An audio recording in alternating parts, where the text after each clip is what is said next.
जय हिंद साथियों, मैं आदेश आपका राही आदि क्लासेस में स्वागत करता हूं। हम सभी हिंदी में चैप्टर का नाम है क्या, संधि पढ़ रहे थे। संधि में हमने दीर्घ संधि और गुण संधि को पढ़ लिया था।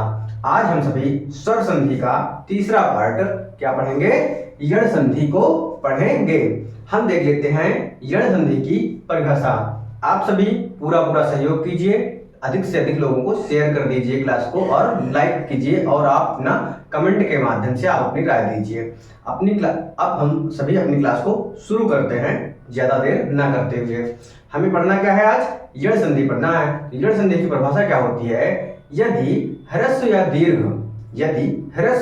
दीर्घ ई उ री और लृ के बाद कोई असमान स्वर आए, यानी ह्रस्व या दीर्घ ई उ री और लृ के बाद कोई असमान स्वर आए तो ई उ री और लृ के स्थान पर क्या हो जाता है, या वा रा और ला हो जाता है। अब हम इस परिभाषा को लिख लेते हैं। क्या है कि यदि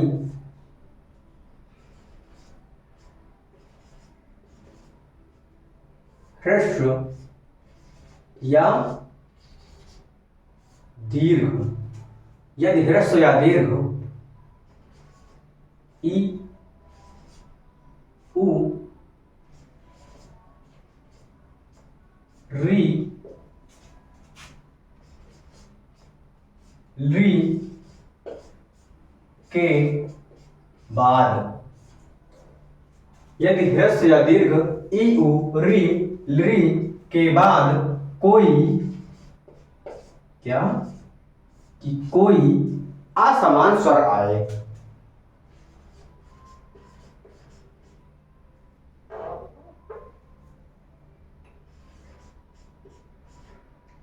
असमान स्वर आए तो ह्रस्व या दीर्घ ई उ री ह्रस्व या दीर्घ ई उ री लृ के स्थान पर क्या, के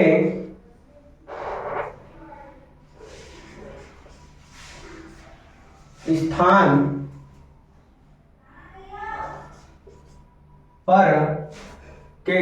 पर या वा रा ला हो जाता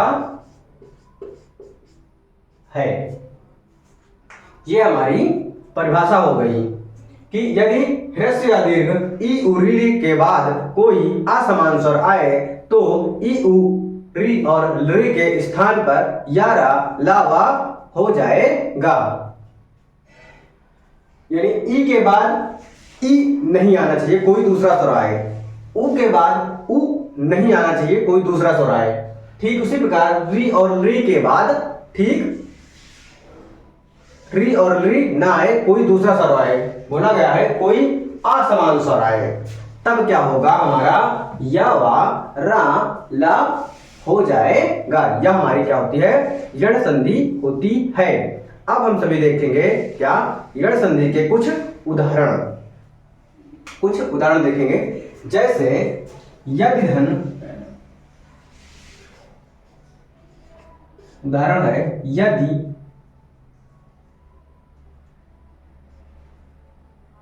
धन अपि, क्या, यदि धन अपि, हमारा यदि धन अपि ये हमारा उदाहरण है। इसके थ्रू अब हम क्या बनाएंगे, जो हमारा संधि करने पर शब्द बनेगा उसे हम देखेंगे।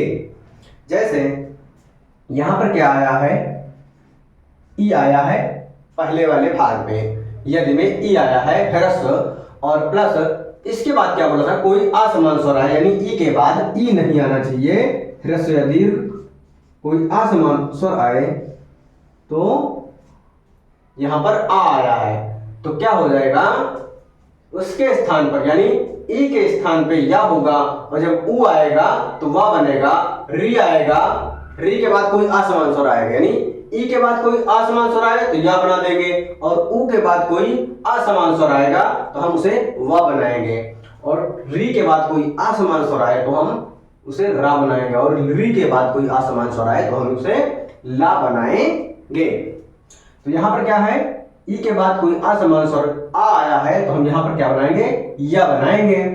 जब हम यदि से ई को हटा लेंगे यानी निकाल देंगे तो हमारा ये यदि का जो दा है वह हमारा क्या बन जाएगा, अधूरा बन जाएगा, क्योंकि स्वर जैसे ही किसी व्यंजन से हटाएंगे तो वह व्यंजन हमारा अधूरा कहलाएगा। फिर क्या, उसके बाद अप ई आया है और ई और आ मिलके क्या हो जाएगा, या हो जाएगा, और फिर उसके बाद पी है तो पी लिख देंगे। लेकिन यद्यप इस तरीके से हमें नहीं लिखा मिलता है, यद्यप को हम सही ढंग से यानी जो हमें अधिकतर मिलता है वह कैसे मिलता है,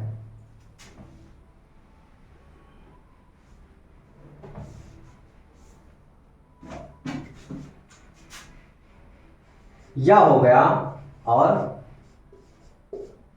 द्यप, ये हमारा शब्द बन जाएगा संधि करने पर यद्यप। इसमें हम क्या देखते हैं कि जो या है यहां से देखते हैं तो या है, इसमें इसी में द भी शामिल होता है, द जो है वह अधूरा होता है और या जो है वह पूर्ण होता है। तो हमारा जो शब्द बनेगा यद्यपि शब्द बनेगा, और आप सभी ये मान चलो 98 या 99% कह सकते हैं कि यण संधि को पहचानने के लिए सबसे आसान तरीका क्या होगा, वह आप सभी देख लीजिए, जान लीजिए कि जहां पर भी मेल कराया जाएगा, दो शब्दों के बीच जहां पर मेल कराया जाएगा वहां पर आपको दूसरे या तीसरे वर्ण पे, यानी यहां पर पहला या दूसरा दिन दूसरे शब्द पे मेल कराया जा रहा तो दूसरे या तीसरे पे अधिकतर मिलेगा आपको क्या, एक कोई अधूरा वर्ण मिल जाएगा, क्या अधूरा वर्ण आपको नजर आएगा।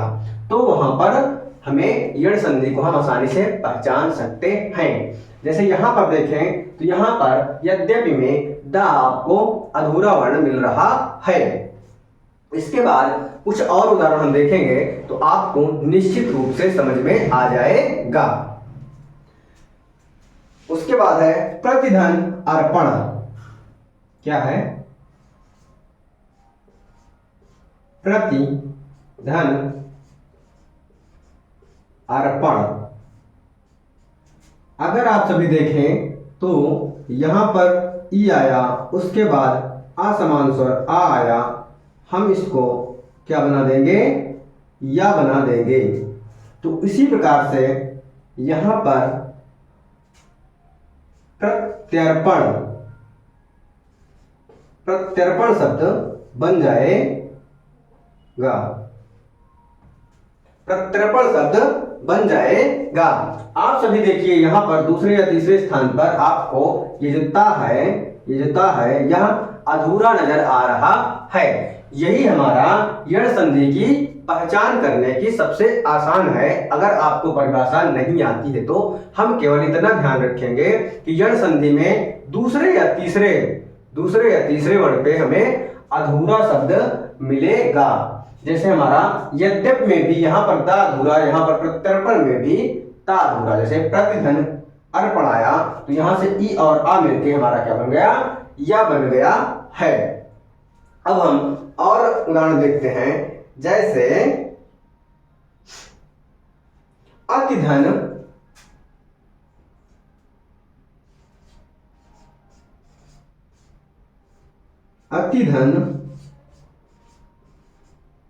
उत्तम। यहां पर क्या आया, ई आया, क्या आया, ई आया। उसके बाद कोई असमान स्वर ऊ आया। जब ई के बाद कोई असमान स्वर आएगा तो हमें क्या बनाएंगे, या बनाएंगे, क्या बनाएंगे, या शब्द बना देंगे। तो यहां पर क्या है, इस ता से हम जब स्वर को निकालेंगे ई को, तो हमारा ये ता जो है वह अधूरा बन जाएगा। क्या बनेगा? अधूरा ता बनेगा। उसके बाद हम सभी देख रहे हैं कि क्या आया है, इसको हम या बना दिए, लेकिन या हमें अधूरा मानते हैं। क्यों? क्योंकि अधूरा है। मान लिए बन गया। उसके बाद उ, या में उ आया है, आगे क्या आया है? उत्तम। तो इस उ आया है तो उसका हम क्या कर देंगे? मात्रा लगा देंगे और आगे उत्तम का उसी प्रकार लिख देंगे। तो हमारा जो नया शब्द बन जाएगा वह क्या बन जाएगा? प्रति उत्तम शब्द बनेगा। यहां पर आ रहता था, इसीलिए या को पूर्ण कर देते थे। यहां पर उ आया है तो इसमें उ की मात्रा लग जाएगी। तो यहां पर प्रति उत्तम शब्द बनेगा। अगला देखते हैं हम, क्या? अधिधन अयन। क्या? अधिधन अयन।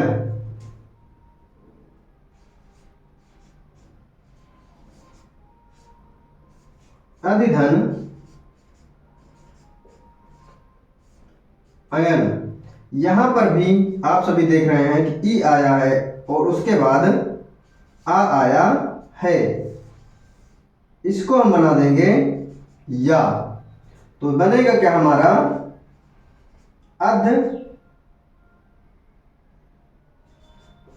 अध्ययन शब्द बन जाएगा।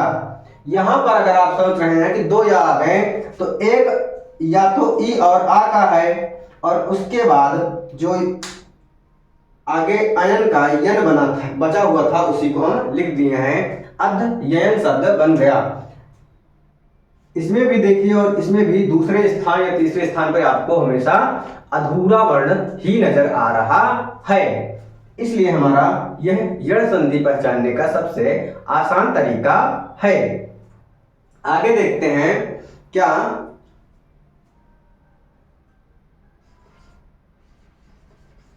वधूधन। वधूधन क्या? आदेश।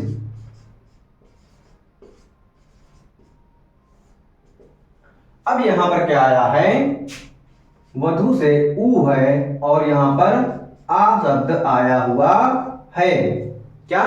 आ शब्द आया हुआ है, यानी आ वर्ण आया हुआ है। सॉरी, शब्द तो पूरा हो जाएगा आदेश, लेकिन इसमें आ वर्ण आया है। यदि उ के बाद कोई असमान स्वर आएगा तो क्या बनाएंगे? उ की जगह हम इस बार व बनाएंगे, जो कि परिभाषा के तहत हमें दिया गया है। तो यहां पर हम क्या करेंगे? व लिख लेंगे और धा से जैसे हम स्वर निकाल लेंगे तो ये आधा हो जाएगा। उ निकाल लिए, उसके बाद उ और आ मिलके क्या बनता है? व बनेगा। लेकिन ठीक उसी के बाद क्या है? बड़ा आ आया है, यानी दीर्घ आ आया है, तो उसी की मात्रा लग जाएगी इसी में।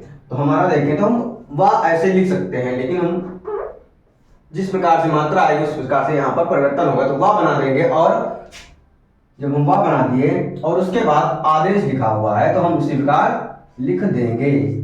तो हमारा शब्द क्या बनेगा?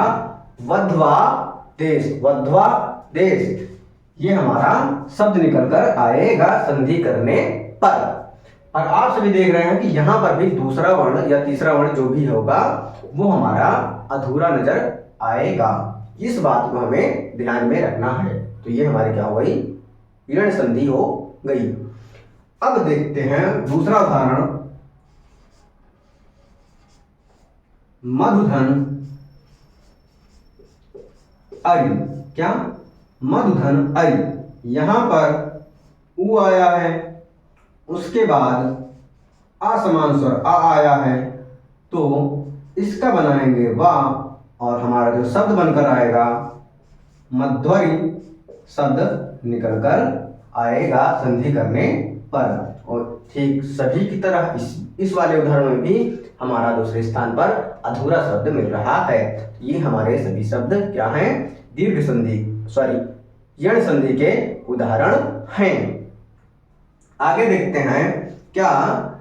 कि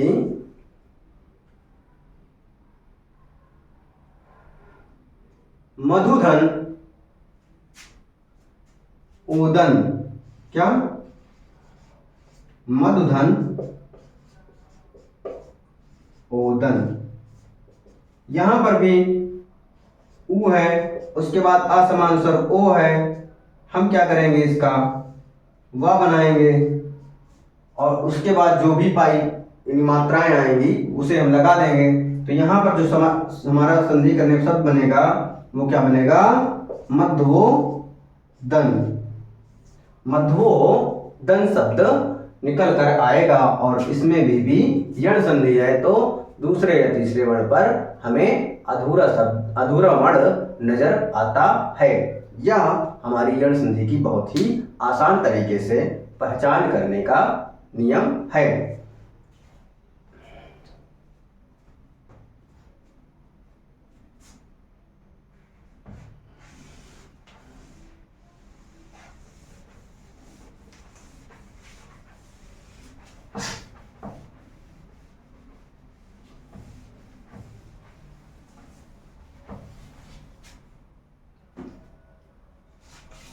इसके हम कुछ और उदाहरण देखते हैं।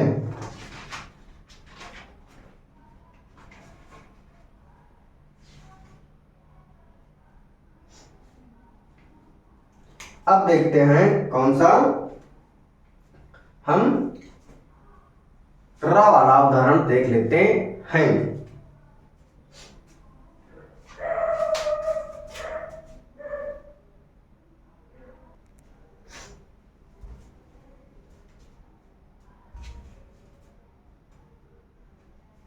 अब हम देखते हैं कि हमने या और वा और अब देखेंगे री का उदाहरण देख देते हैं। और जो री का उदाहरण होता है वह हमें जल्दी नहीं मिलता है, एक आध मिल जाता है बहुत मुश्किल से। हम देखते हैं हम री का, तो हम री में देखते हैं क्या कि मातृ धन आज्ञा। तो यहां पर क्या है, री है, उसके बाद असमान स्वर आ आया है, इसको हम बना देंगे रा। तो यहां पर क्या बन जाएगा, मातृ। ये हमारा अगर हम देखें तो यहां से ये रा बनेगा, लेकिन यहां जब ता में री है वह री हटाने के बाद हमारा ता अधूरा बनेगा। लेकिन जब यहां से हम रा लगाएंगे और रा में आ की मात्रा लगा देंगे तो इस रा को हम ऐसे कर दिए और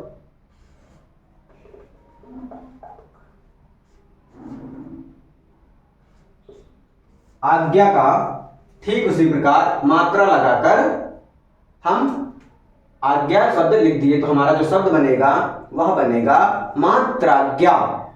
और यहां पर भी अगर देखें तो हमें ध्यान देना पड़ेगा, जो त्रा बनता है वह ता और रा से ही बनता है। तो यहां पर रा आ गया है तो इसका मतलब ता हमारा अधूरा वर्ण इसमें समाहित है। तो ये हमारा शब्द बन गया मात्राज्ञा संधि करने पर। हम री वाला देख रहे हैं। तो इसके बाद एक और देखते हैं, जैसे मातृधन इच्छा। यहां से हमें मातृ से री मिला और यहां से ई मिला, इसके बाद असमान स्वर करेंगे तो रा आ जाएगा। लेकिन यहां इसके पहले क्या है, ई की मात्रा है नजर आ रही है, तो हम ई की मात्रा को लगा देंगे। तो जैसे मातृच्छा शब्द बन जाएगा, क्या बना, मातृच्छा शब्द बन गया है। अब हम इसके बाद हमारी जड़ संधि समाप्त हो गई। हम सभी थोड़े से टाइम में और क्या देख लेते हैं कि वृद्धि संधि को देख सकते हैं। क्या होगा अब, वृद्धि संधि। वृद्धि संधि बहुत ही सरल है।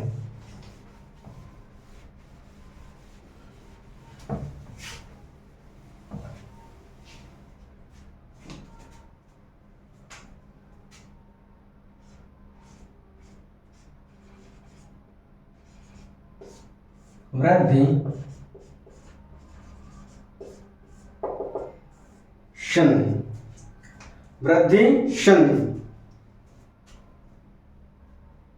वृद्धि संधि में क्या है कि यदि आ या आ के बाद, यदि आ या आ के बाद ए या ऐ आता है, क्या, यदि आ या आ के बाद ए या ऐ वर्ण आता है तो हम सभी उसका क्या कर देंगे, उन दोनों को मिलाकर ऐ और तथा औ में परिवर्तित कर देते हैं। क्या, यदि आ या आ के बाद ए या ऐ आएगा तो हम उसे ऐ या औ में परिवर्तित कर देंगे। जैसे हम इसका पहले परिभाषा लिख लेते हैं, देखते हैं टाइम कितना है।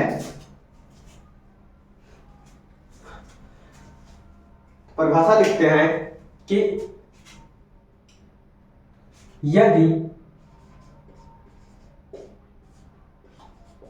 आ या आ के बाद ए, क्या, ए या ऐ, क्या, ए या ऐ आता है, ए या ऐ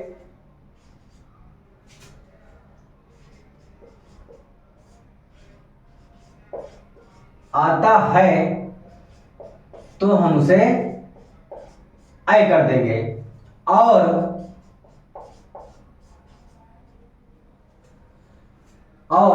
आ या आ के बाद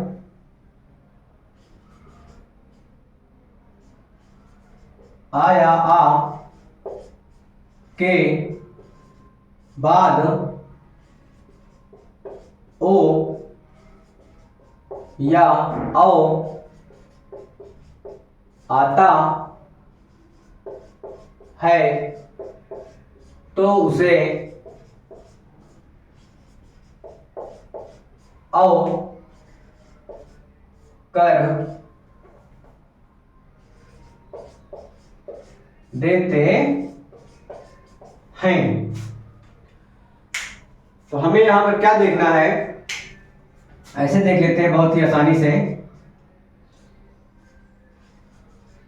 आ या आ के बाद जब ए या ऐ और क्या है ओ या औ आएगा तब हम हमेशा ऐ और औ में परिवर्तित करेंगे।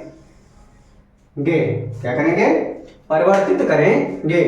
हमेशा हम कोई भी शब्द में, यानी किसी भी शब्द, कोई भी शब्द दे दें, आपको संधि पहचानना हो कौन सी, वृद्धि संधि, तो हमेशा मात्रा के आधार पर अगर हम देखेंगे तो ये ऐ की मात्रा है और ये औ की मात्रा है। क्या, ऐ की मात्रा है और ये औ की मात्रा है। यानी किसी भी शब्द में हमें ऐ की या औ की मात्रा दिखेगी तो वह हमारी क्या होगी, वृद्धि संधि का उदाहरण होगा। आप सभी को बहुत ही आसानी तरीके से ये पहचानने का रूल है, ये हम कह सकते हैं। जैसे अब हम क्या करते हैं, कुछ उदाहरण के माध्यम से, ये बहुत आसान संधि है तो इसको क्लास भी लंबी हो जाएगी, इसलिए इसको कुछ उदाहरणों के माध्यम से हम समझ लेते हैं। जैसे क्या हुआ, सदा धन एव, यहां पर क्या है, आ आया है, उसके बाद ए आया है, हम क्या बनाएंगे, ऐ बनाएंगे। तो हमारा जो शब्द बनकर आएगा वह क्या होगा, सदैव शब्द बनेगा। और यहां पर भी ठीक उसी प्रकार दूसरे या तीसरे वर्ण में हमें वृद्धि दिखेगी, यानी ऐ की और औ की मात्रा दिखेगी तो हम वहां पे वृद्धि संधि टिक कर देंगे आसानी से और हमें एक नंबर मिल जाएगा। तो यहां पर क्या हुआ, सदैव। दूसरा उदाहरण देखते हैं, क्या,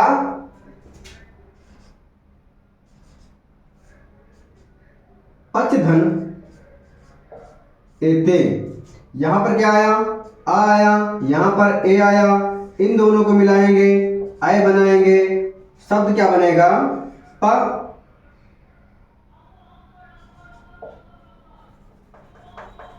क्या बनेगा? पचैते, पचैते। क्यों? प है, च में अय मात्रा लगा देंगे तो अय पचय हो गया, और ते इधर से ले लेंगे ते, पचैते शब्द हमारा बनेगा। अगला उदाहरण देखते हैं, मत धन ऐक्य। मत धन ऐक्य, यहां पर क्या है?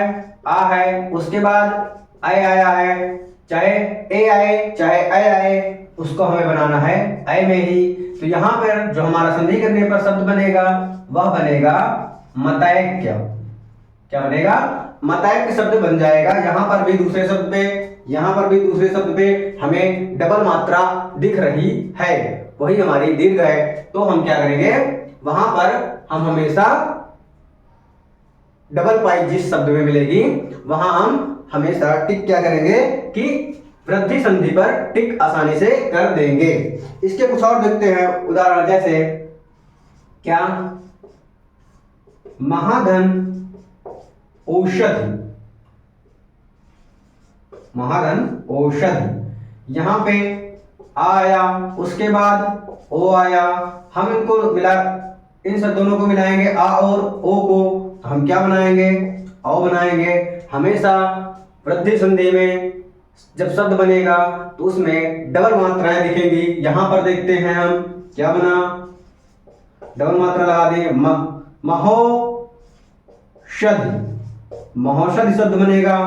ये देखिए दूसरे स्थान पर औ की मात्रा यानी डबल मात्राएं कह सकते हैं हमें नजर आया, इसलिए हम आसानी से दीर्घ वृद्धि संधि पर टिक कर देंगे। जैसे हमें इतना ना दे, महौषधि मतैक्य शब्द देगा तो यहाँ पर भी डबल मात्रा है, यहाँ पर भी डबल मात्रा है, यहाँ पर डबल मात्रा है। जैसे ही हमें कोई डबल मात्रा दिख गया किसी भी शब्द में, हम उस पर आंखें बंद करके टिक कर सकते हैं। वैसे आंखें बंद करके नहीं किया जाता, लेकिन फिर भी हम बहुत ही आसानी से पहचान जाते हैं या पहचान जाएंगे आप सभी। उसके बाद और उदाहरण देखते हैं, जैसे परम धन ओजस्वी। क्या? परम धन, परम धन ओजस्वी, यहां पर भी हम देखें आ, उसके बाद नजर आ गया ओ, इन दोनों को मिलाकर बना दिया गया औ। संधि करने पर जो शब्द बन रहा है वह क्या बनेगा? परम है, इसमें और मतलब लगा दिए तो परम, परमौजस्वी। आगे जो शब्द लिखा हुआ है उसे ठीक हम उसी प्रकार से लिख देते हैं।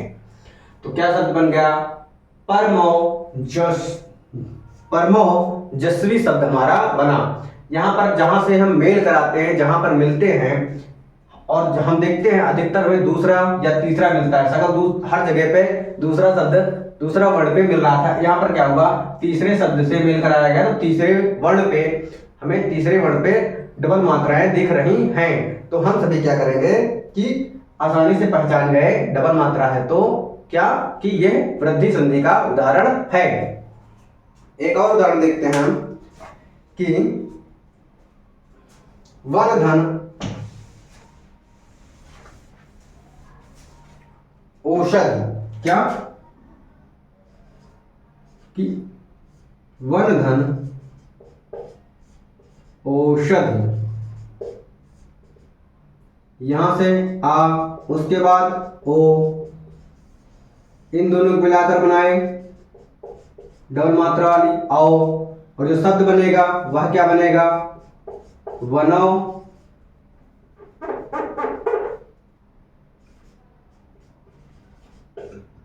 वनौषधि शब्द हमारा बन जाएगा। यहां पर भी दूसरे स्थान पर जहां से मेल होगा या फिर ऐसे भी हम समझ जाएंगे कि जहां पर डबल मात्राएं मिलेंगी वहां पर हम वृद्धि संधि पर ही टिक करेंगे। आज हमने क्या क्या पढ़ा? यण संधि और वृद्धि संधि यानी दो संधियों को समाप्त किया गया है। यानी स्वर संधि के हमने 4 संधियां पढ़ ली हैं। स्वर संधि के जो भेद थे वह 5 भेद होते थे, हमने 4 भेद को पढ़ लिया। कौन से? सबसे पहले पढ़े दीर्घ, फिर पढ़ा गया गुण, उसके बाद यड़, अभी पढ़ा गया वृद्धि। अब हमारी स्वर संधि में एक बचता है अयादि स्वर संधि। आज की क्लास को हम यहीं पे समाप्त करेंगे। उम्मीद है आप सभी को क्लासेस पसंद आई होंगी। बस आप सभी का प्यार और आप सभी का सहयोग बनाए रखिए और अधिक से अधिक लोगों तक शेयर कीजिए, अधिक से अधिक लोगों को जोड़ते रहिए और सभी पूरी क्लास देखने की कृपा करें, ताकि हम सभी क्या होता है कि जब हम एक साथ चलते हैं, एक दूसरे का सहयोग करते हैं, हाथ पकड़ कर या कैसे भी, एक दूसरे के सहयोग से हम जल्दी से अपनी मंजिल तक पहुंच जाते हैं। रास्ता कट जाता है, समझ में मतलब पता ही नहीं चलता है कितनी आसानी से हम वहां पहुंच गए। लेकिन जब हम नहीं करते हैं ऐसा तो थोड़ा सा वक्त लगता है, टाइम लगता है और भी समस्याएं होती हैं। लेकिन जब हम एक दूसरे का सहयोग करते हैं, किसी परिवार में, अपने घर में देखते हैं, जब एक दूसरे के सहयोग से चलते हैं तो हम आसानी से कोई भी चीज बहुत आसानी से कर ले जाते हैं। तो बस आप सभी का सहयोग चाहिए। बस आज की क्लास को यहीं पे समाप्त करते हैं। आप सभी का क्लास करने के लिए धन्यवाद।